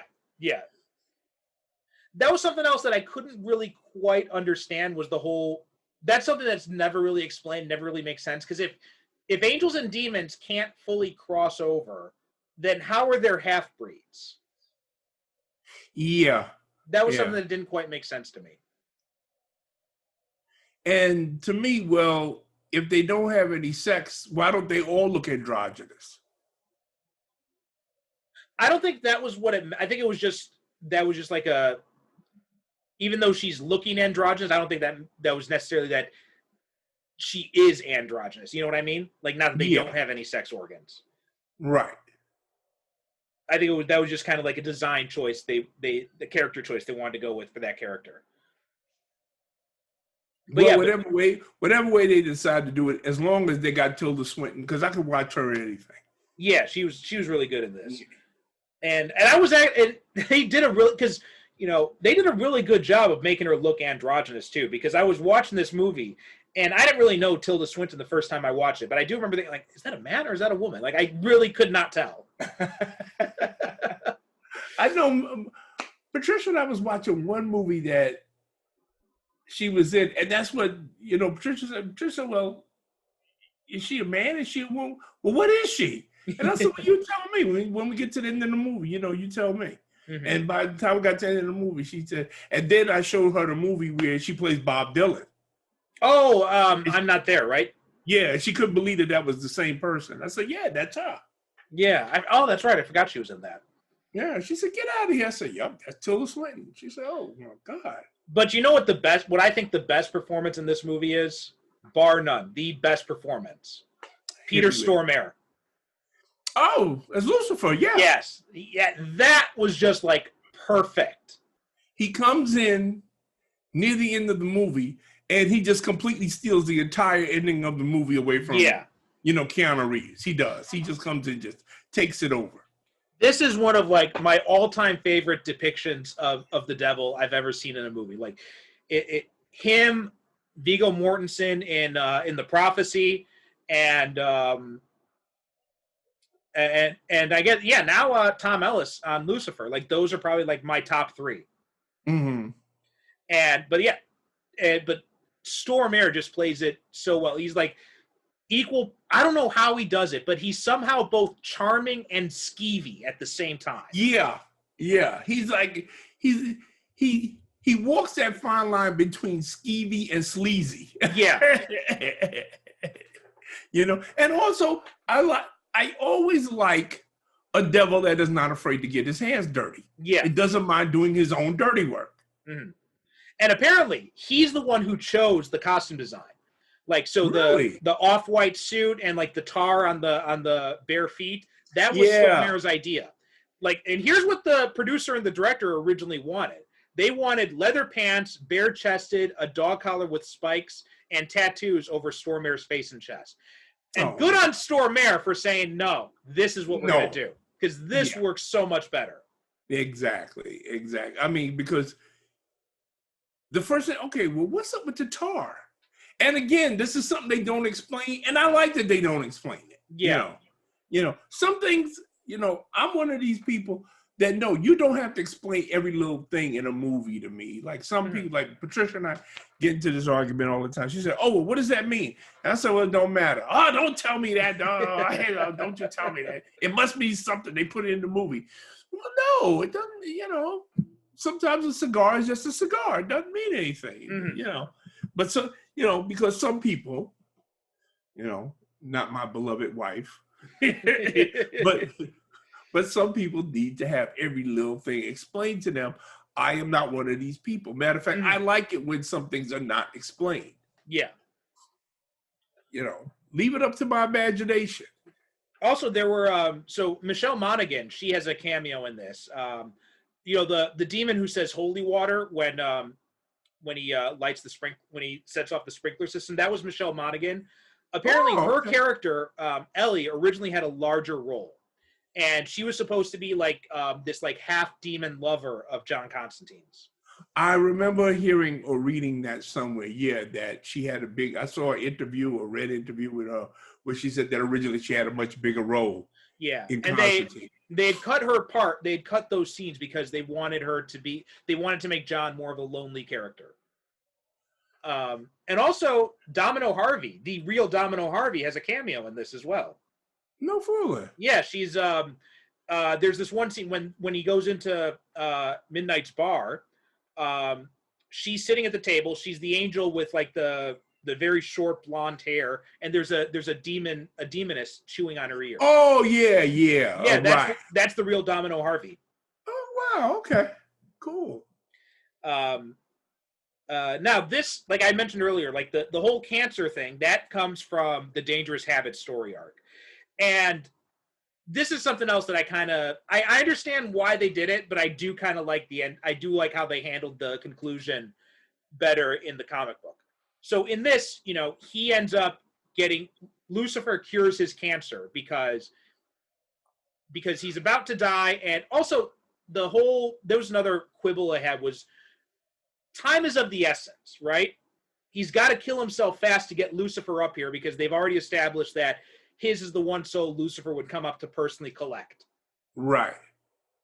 So time is of the essence. Gabriel's about to release Mammon, and he's got the glass, right? But he cuts his wrists instead of cutting his throat. And like, if time is of the essence, why not just go for the throat? Because that would end your life faster. Whereas you cut your wrist, that's going to take a long time to bleed out. Well, he wants to bleed out, but he don't want to bleed out that fast. But time is of the essence. That's what I'm saying. Yeah, listen, that whole sequence there is like a little bit convoluted. It really is, because there's like 2 or 3 things that Constantine is trying to achieve all at the same time. Yeah. And it's a lot of resolutions to this somewhat convoluted plot that are trying to get resolved in the amount of time we have left. Well, also the whole thing with needing the Spear of Destiny feels kind of tacked on as well. I don't really they never really explain what. They do explain it, but it never feels like it's really necessary. It's the Spear of Destiny actually is not necessary at all to the plot. Well, because they said they need the blood of Christ on it to free him. So then the Spear of Destiny has the blood of Christ. But it's just like that whole thing, it just... Yeah, but there's never like any... It's not like the Ark of the Covenant. It's not like the Ark of the Covenant. Exactly. Like I'm saying. I mean, okay, the Ark of the Covenant, it's like we're constantly reminded that this is the reason why everybody's running around. Killing each other, beating up on each other, and running around the world. We're not constantly reminded of the Spear of Destiny. So if the characters don't have any urgency about it, how can we have any urgency? Right. Like the Ark of the Covenant. Yeah, okay, well, we got to find the Ark. We got to find... Somebody's always saying we got to get the Ark. Nobody is saying here, we got to get the spear. We got to get the spear. Right, yeah. It's kind of like, we need the spear, and oh, here it is. But bingo. Yeah. Oh, shit. Spear laying right there. Okay. Yeah. Okay. We'll pick it up. Bring it along.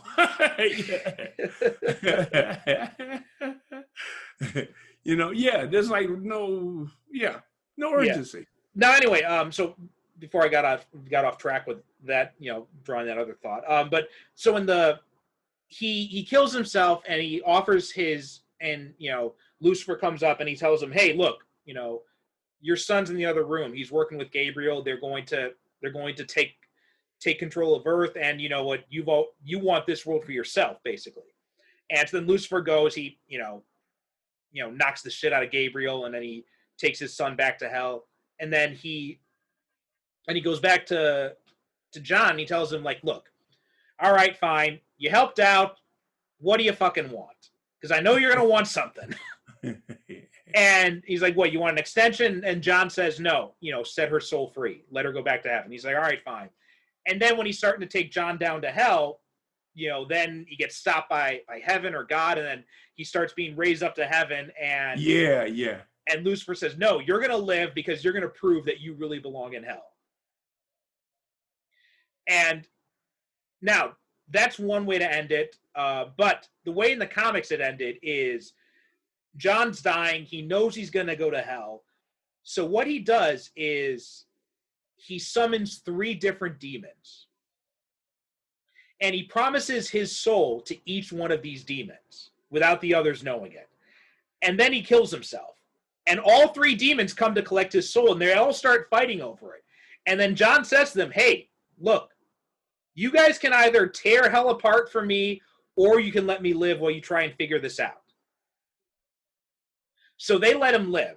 And then, in the very last page of the comic book, he takes out his lungs are completely clear of cancer. He's all healed up. First thing he does, last page of the story, he takes out a cigarette and lights it and flicks off the reader. So he got cured of cancer, so he can go back to smoking again. Yeah. Okay. And I just that's John Constantine, right? He's just like he just doesn't give a fuck. Like he's such a contrarian. Like he's not even gonna take the hint in that case. But in this here, right? He at the last scene when you see him fiddling through his pockets, then he pulls out a stick of gum instead. So Yeah. I did not like that. That felt like that for someone who loved that storyline, like that felt like a real that still doesn't sit well with me. Even with everything I've come around to with this movie, that's one thing I have not. Yeah, but I can see why they went that way, because that would have added like another 20 minutes to the movie. Well, that part, yeah, but I mean, just like the gum thing, and is the one that really kind of like it. I understand why they did how they handled his getting cured of cancer, but it's just the gum thing at the end when he pulls out a stick of gum instead of puts in a fresh cigarette. That was one thing. I actually would like to think that the Constantine in this movie manipulated events so that the devil would cure him. Mm-hmm. That's what I like to think, that was his actual purpose all along. Okay, well, I want to get this guy to cure me. You know what I think is funny is that because the whole time he says that he's Gabriel makes the point of saying that, look, you only do good things because you're trying to buy your way into heaven. But then, how do you know he's not trying to buy his way into heaven when he tells Lucifer to let Isabel go free? Like that, it also just kind of feels like, how is that different from all the other times he's saved people? Oh, yeah, okay. Well, this is why I think he planned it that way, because either way he wins. Either he gets into heaven or Lucifer cures him of cancer and he keeps on living. Yeah. So one way or another, he wins. Okay. That's why I like to think that he manipulated events so that either one or the other would happen. Mm-hmm. Yeah. And we have seen him. Didn't he go and just drive the demon from the girl right in the beginning of the movie? I didn't see where he got any benefit, from that. I didn't see any money change hands. Yeah. So I didn't that whole there are a few things in this movie that just don't quite add up completely, and that's one of them. Like, how is it different when he saves Isabel versus when he saves the little girl? It's never really explained in any sort of way that makes any sort of sense. See, what you need is for him to be actual true to John Constantine bastard like he is in the comics. But however, that in Hollywood, they're so scared of having a character. Oh, well, we need a character that people can like. Yeah, exactly. Me and my wife was having this argument last night. We were watching the prequel to What Flew Over the Cuckoo's Nest. The Ratchet. Oh, Ratchet, yeah. Yeah, we were watching that. And we're up to episode 6. So I was saying to my wife, okay, so you want to finish watching this? Well, I'll save it for tomorrow night. I can't watch it too much because, I don't like her. She's unlikable. Yeah. No, but see, that's how most people are. They say, oh, well, I need to like the characters. And I feel that that's a problem with this movie in that it wants it both ways. It wants to keep telling you what a bastard John Constantine is, but then he does things that prove that he's not a bastard. Yeah. They don't really commit to a consistent characterization with him. Right, exactly. Because of course they want you to like the character. They don't want you to say, well, damn, he's a bastard. Yeah. Yeah. I mean, you know, it's like you keep telling me a character is a great martial artist, but he keeps getting his ass kicked. You know? Right. Yeah. Well, why is he considered such a great martial artist if he keeps getting beat up? You know? Yeah. I felt the same way, and that is one of those things that just doesn't quite fit so well together. But there's even with those like little plot holes, there's still a lot of good in this movie, and visually too. Like visually, it's amazing. Oh yeah.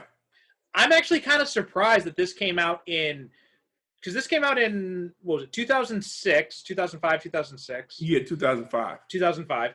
And a lot of times when you're looking back at these early 2000s movies, when they were using a lot of CGI and stuff like that, it shows, right? Like you go back and watch Ang Lee's Hulk, for example. The CGI is very obvious in that movie. Oh yeah. Yeah. As much as I love that movie, the CGI is very obvious. But this movie, it's done in a very good way. Like it's still the effects still work today very well. Yeah, the CGI, especially the wings, the CGI wings. Yeah. You know, they hold up very well. Yeah. In this movie, like there's a scene near the end where after Shia LaBeouf is killed and I think John is like casting this spell. Oh yeah, when Gabriel comes down. Yeah, I mean, you know, the visuals of, I mean, special effects and the visuals are great in that. You know, I like the scene where it's the scene where Rachel Weisz, she snatched, you know, through the skyscraper. Yes, and she goes through all the walls and the offices and everything like that. And it's one of those scenes you look at and you say, well, shit, how did they film that? Yeah. And just like the whole thing about, you know, the hell landscape, it's basically being like the landscape we're all now, but then it's as if it's been hit by a nuclear bomb. Yeah, yeah. And yeah, and I did like just like the look of everything in this movie, just like the little tools he used, like all those little types of things, they work together really well. How did you like the shotgun that he Oh, I love that thing. I love that thing. Because I hear a lot of criticism about that shotgun. They said, "Oh, John Constantine would never use that." No, John Constantine. They're right. John Constantine would never use that. But there's a lot of things, like again, that goes back to the whole thing about this. This is not John Constantine, right? This is not the same guy. Yeah, John Constantine in the comics, you know, he would never use that. He would be conning his way out of shit instead, or be using magic. But the John Constantine that Keanu Reeves is playing, he would do that. So yeah, so that doesn't bother me because at this point, I'm not thinking of this as, because if I'm going to be pissed off that this is not the John Constantine from the comics, there's a whole laundry list of things I'd be pissed off about before I get to the shotgun. Oh yeah, yeah, I hear you. Yeah. But I mean, listen, thanks to Crisis on Infinite Earths, we know that this actually is Earth that exists someplace in the continuity. So I guess we could just say this is the Constantine of Earth 32 or something. No, that's the one thing I was just thinking about that idea, and I don't quite like that idea because I do like the idea of that Crisis kind of gave us when Constantine goes to Lucifer's Earth and Lucifer knows him, even though Constantine's supposed to be from a different Earth. So this idea that there's one John Constantine in the whole multiverse. Yeah. I do kind of like that idea better. So I like to think that this has no connection with the DC multiverse at all. And I think that that's probably the best way. Like I said, I think the best way to just take this movie is just as a supernatural action adventure with a character named John Constantine, you know, but actually it doesn't have any relation at all. You know what would be kind of funny? I just had a thought of this. If they do a sequel to this, and you know at the end there's like a post-credit scene or something where Keanu Reeves' character like opens a portal somewhere, he walks through it, and then he like waves his hand over his face, and it changes into Matt Ryan. That would be cool. That would work. Yeah, I could see something like that happening. Would you like to see an episode where they actually do meet the Matt Ryan, the The Matt Ryan, John Constantine, and Keanu Reeves? Because I think Keanu Reeves would do something like that. I totally think he would. I don't know, because that, again, I like that whole idea of there being one John Constantine in the multiverse. But yeah, part of me would like to see it, but part of me also thinks it's better if there's only one version of John Constantine who just is able to travel between the worlds. Yeah, I kind of like the idea of, mystical characters such as John Constantine and the Phantom Stranger, and, the Spectre and Dr. Fate. Like, there's only one. Yeah. There's not like a whole bunch of versions of them existing all throughout the multiverse. Like, there's just one of them. Right, yeah. I kind of like that thought. Me too, yeah. All right. Let's see. Any other final thoughts to mention with Constantine? Only that if you have not seen Constantine, and I don't know why. Well, you might not if you're a fan of the comic book, but you are doing yourself a disservice. I am not big on the comic book myself, but you know what? This is a movie that I can see would make me interested in wanting to find out more about the comic book version of this character. If you're a fan of Keanu Reeves, absolutely you should see this movie. This isn't one of his best movies, and even this isn't like the first movie that I would recommend you see if you've never seen the Keanu Reeves movie, but it is one of the 5 I would recommend that you see if you have not seen. Matter of fact, you know what? I'm going to go so far as to put this into his top 5. If there's top 5 Keanu Reeves movies, I would put this at, say, like number 4 or 5. Okay, well, since you opened the door to that, what would your top 5 be? Number 1, 2, and 3 would be John Wick. 1, 2, 3. What? No. Okay. Let's go with the John Wick movies. I'm going to cheat, and I'm going to put them all together under number 1. Okay. I'm going for number 2. I'm going to say The Lake House, which is a romantic movie. I don't remember who's. I think Sandra Bullock. I want to say Sandra Bullock. Yeah. Co-star with. Because I remember that was. I think that was one of the advertising points of it. It was the first time they were together since Speed. Right. Yeah. I would recommend that movie because it is a nice romantic movie, and also for the totally unexpected time travel aspect of the movie. Of course, Speed.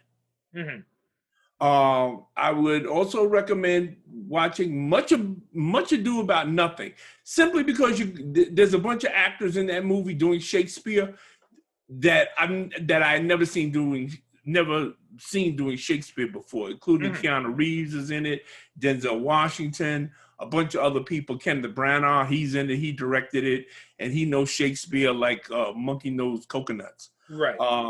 And yeah, for number 5, Constantine. Okay. I think I would go John Wick series for number 1, Bill and Ted series for number 2. 3, I would probably put Constantine. 4, I'm just looking over his. No, actually, no, wait, change that. Yeah. 3 Constantine, 4 would be Point Break, and then 5 would be 47 Ronin. Oh, okay, yeah, 47 Ronin. I'm glad you added that in there. See, I didn't put Bill and Ted in there because I figured everybody's seen that. If there's any Keanu Reeves. Oh, you know what? I'm gonna change. Instead, I'm gonna knock 47 Ronin off, and I'm gonna put Scanner Darkly. Oh yeah, definitely. Yeah, okay, yeah. I should have had that in my list too. Yeah, Scanner Darkly. But I find that, in my experience, if anybody's seen anything that Keanu Reeves has done, it's Speed and the Bill and Ted movies. So yeah. So I always feel comfortable leaving them off any list that I make of Keanu Reeves movies because I mean, like, especially Speed. Yeah. Everybody's seen Speed. Yeah. You know what? Even people who don't like Keanu Reeves have seen Speed and they like it. But yeah, so that's what I put up. Anyway, that about does it for this. And so that closed the book on Constantine. And yeah, I'd agree with you a lot too. I'd say if you want a comics accurate Constantine, go watch the NBC show, which should be. I'm pretty sure, is that on HBO Max? I don't think so. I'll look and see. You know what? If it's not on HBO Max, I'm like almost 100% certain it's on CW Seed. Yeah, that's what I was gonna recommend that too. Yeah, so watch Matt Ryan if you want the more comics accurate Constantine, and that show was damn good too. Like that was It is. Yeah, it's very good. It was a crime that show was not renewed for a second. Oh, season. it was. Oh man, that was. I don't know where these people.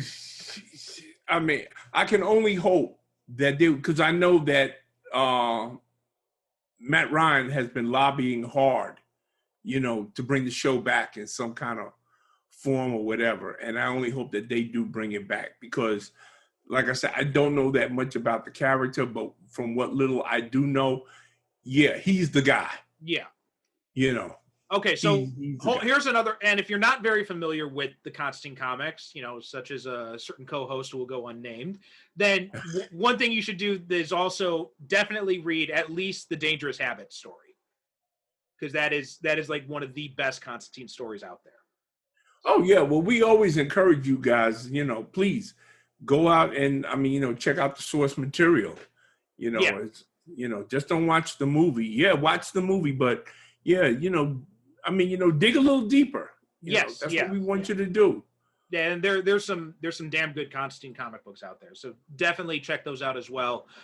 If you like this movie, or if you like the Matt Ryan portrayal, or if you like them both, like we do. Okay, so that means that does it with my pick for this week. So next week we're looking at you. So what are we watching next time? Well, you know what? You mentioned a movie, and keeping in line, because this week you picked the movie that was somewhat controversial, was actively hated when it first came out, but now people have revised their opinion of it, and it's become like a sort of cult thing. So I'm going to go for, and you mentioned the movie yourself, I'm going to go with a movie that equally was hated when it first came out, but I think it's a movie that people have reevaluated, and while they may not love it, I think that, yeah, they're starting to change their minds about it. And that's a movie I love wholeheartedly, and that's Ang Lee's Hulk. Okay.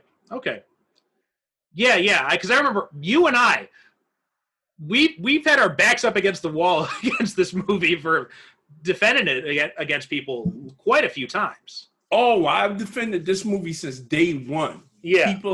I have lost friendships, serious, behind this movie. Yeah. People have not stopped talking. I mean, they talk to me now, but they, this was an extremely polarizing movie when it first came out. And, I don't even think polarizing. I just think just hated. Like, I mean, besides you and me, I can count on one hand how many people I know who like this movie, and I'd still have fingers left over. Yeah. Nobody liked this movie. Yeah. I thought it was, and I still do think in a lot of ways, it's one of the most brilliantly crafted superhero movies I've ever seen. Yeah. Yeah. It's got serious flaws in it, but there's a lot of shit in it that it gets right. It's good. It's funny you mentioned that, because I rewatched this about like maybe 2 years ago, I think, and it was like the first time in a long time I'd seen it. And it has a lot of flaws. There's a lot of stuff that it has not aged well, but there's still a lot of good stuff in it. Yeah.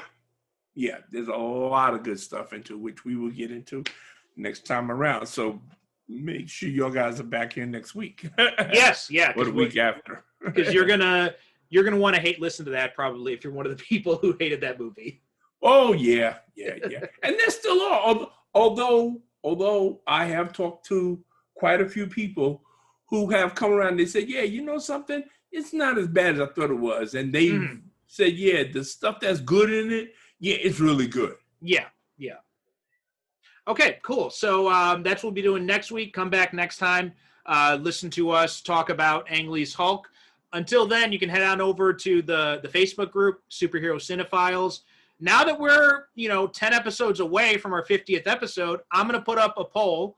We got all the requests in I think we're going to get. So I'm going to put up a poll saying what movie we want you guys to vote on for our 50th episode. And we're going to do a live commentary. And so, so you'll want to join in, vote on that, because as I've said before, you don't want Derrick picking the movie. And believe me, I've got a short list already. So hey, leave it up to me if you wanna, but don't come back later on crying, talk about, hey, I voted for Kodos. Yeah. Okay. All right. Thanks so much for listening, and we will talk to you next time. Thank you. God bless. Good night. And remember, the coronavirus is still out there. Wear your mask. Stay safe.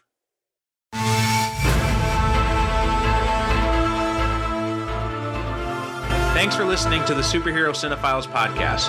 If you have any questions or comments about this or any other episode, or if you have a superhero movie or TV show you'd like us to cover in a future episode, you can email us at superherocinephiles@gmail.com, or you can also visit us on the web at superherocinephiles.com. If you like what you hear, leave us a review wherever you get your podcasts. Each review helps us reach more potential listeners. You can also support the show by renting or purchasing the movies discussed, or by picking up our books, all of which can be accessed through the website, as well as find links to our social media presences. The theme music for this show is a shortened version of Superhero Showdown, a royalty-free piece of music courtesy of BesleonStudios.com.